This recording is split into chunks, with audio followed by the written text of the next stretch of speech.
Middle of our living room floor has an awful lot of stuff in it as we are doing some double checking and making sure everybody's got all their gear. So McKenna, how many days until you start? About 9. Are you ready? Yeah. How are you feeling? Awesome. What do you think your first day on the trail is going to be like? Like a day hike, pretty much. But then you get to go. It's pretty much like camping. It's day hiking and camping mixed together, pretty much, for the next 5 months. How long do you have before you go on your hike again? 10 days, 20 hours, 20 minutes, and 52 seconds. Are you excited? I am nervous. I am extremely nervous. I am absolutely nervous. 2,658 miles.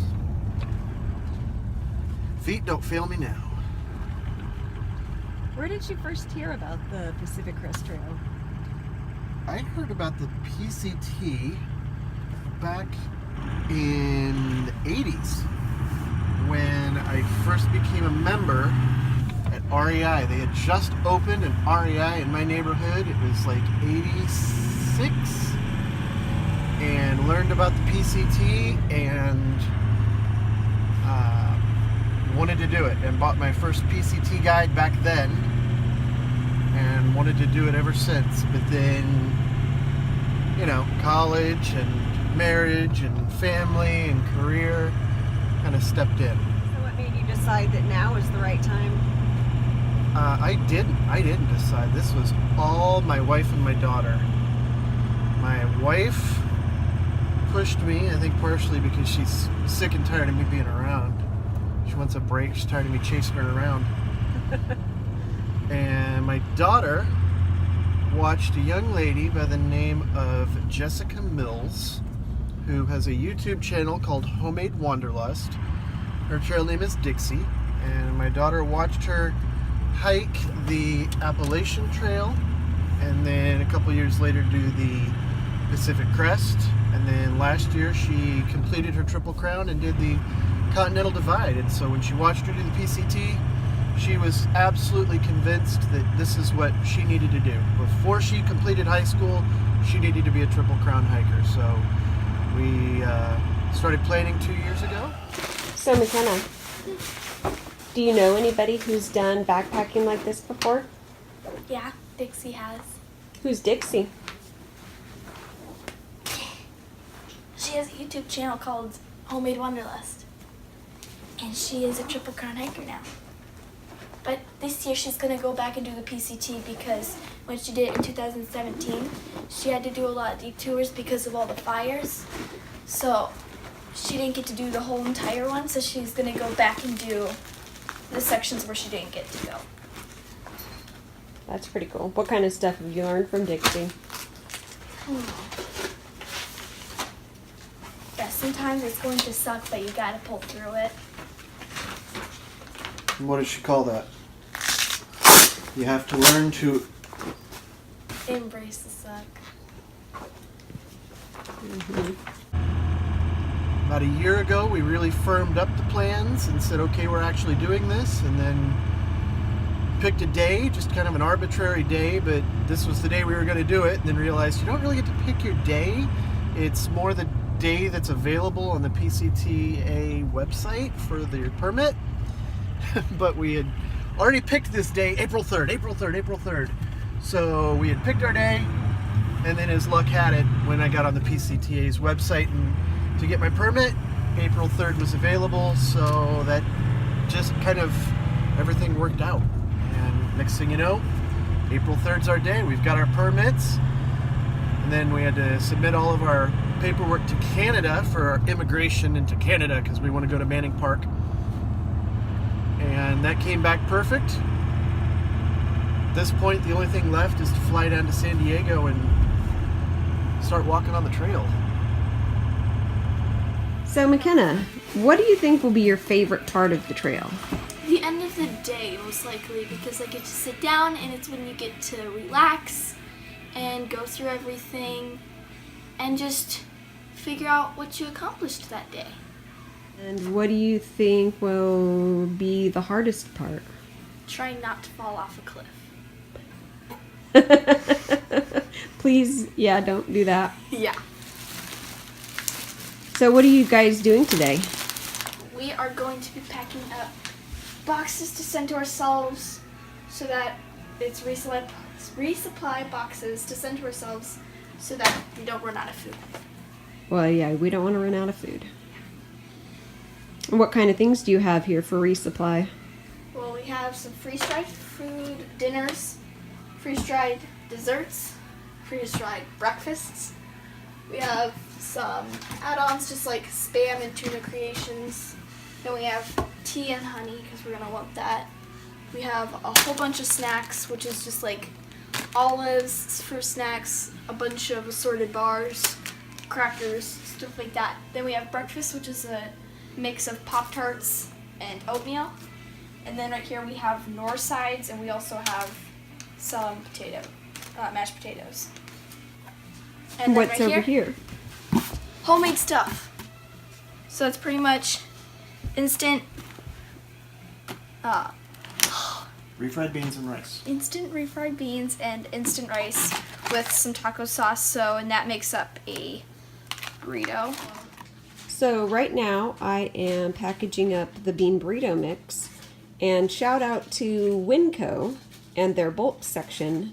This is a dehydrated refried bean mix that's got spices already added to it, and we got that out of their bulk bins. And when you add it to some rice and a couple of little taco sauce packets, and these, by the way, we got from a restaurant supply sort of place, cash and carry, and package it all together, it tastes an awful lot like a Taco Bell bean burrito, which is pretty good here at home, but really excellent when you're out on the trail. And just put that on a tortilla. Then we have ramen mixes, which just has the ramen. Then we have some dried vegetables.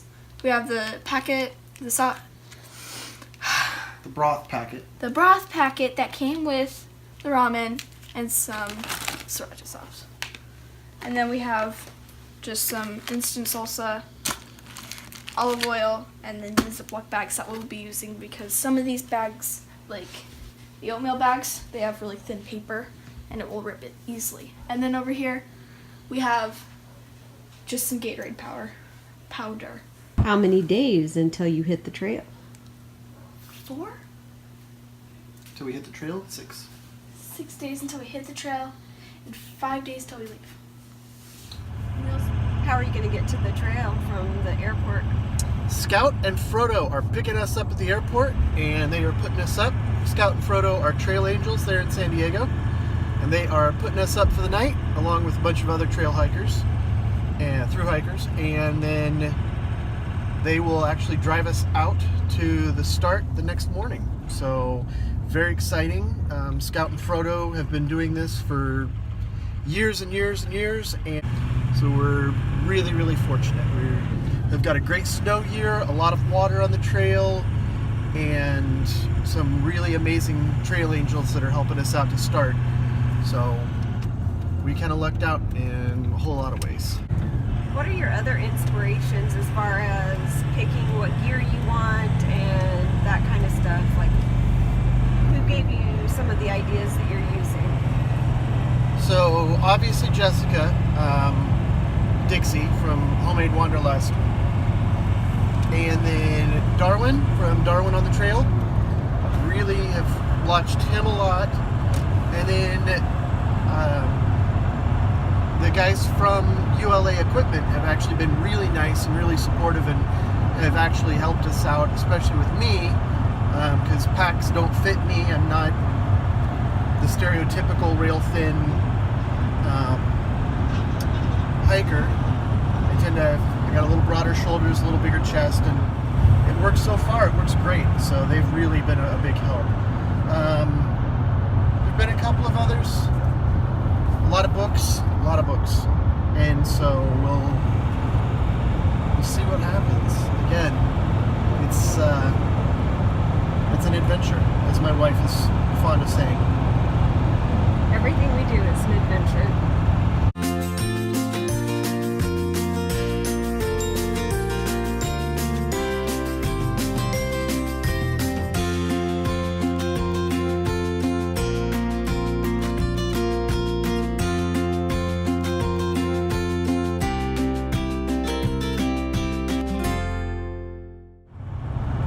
A guy named Tom Dubose, who's an ultralight hiker and a ultra marathoner.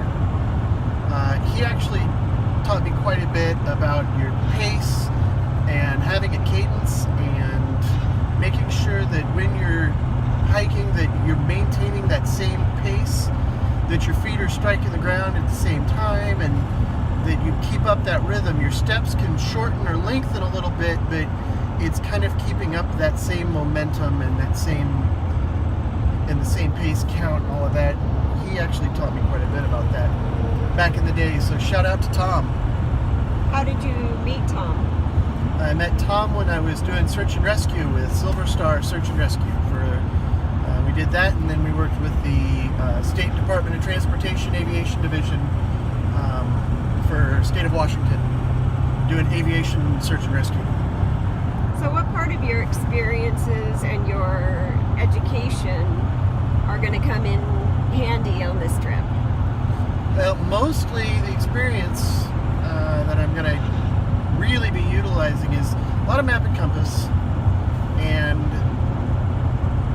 the basic hiking and basic, backpacking survival skills that we used in search and rescue. But more than that, my educational background is both in engineering and as a paramedic, because I've got my daughter with me, so my background is geological engineering, and I'll be able to help continue her education as we're going through the mountains, things like that. The school's been amazingly supportive of this trip and what we're doing, and I just want to make sure that we're continuing her education as we go. So it'll be that, and then hopefully the paramedic side will never come into it. We're not going to quit on a hard day, we're going to quit on an easy day, and the only easy day was yesterday. Now, I know that she hasn't been backpacking before and she doesn't realize how hard it's going to get, but do you think she's pretty mentally prepared for this to not be easy? That kid is tough as nails. She's not going to have a problem at all. She's not. She's flexible and tough as nails. She will absolutely bend when she needs to bend and be rigid when she needs to be rigid, and I have no doubts that she's going to make this trail her bitch.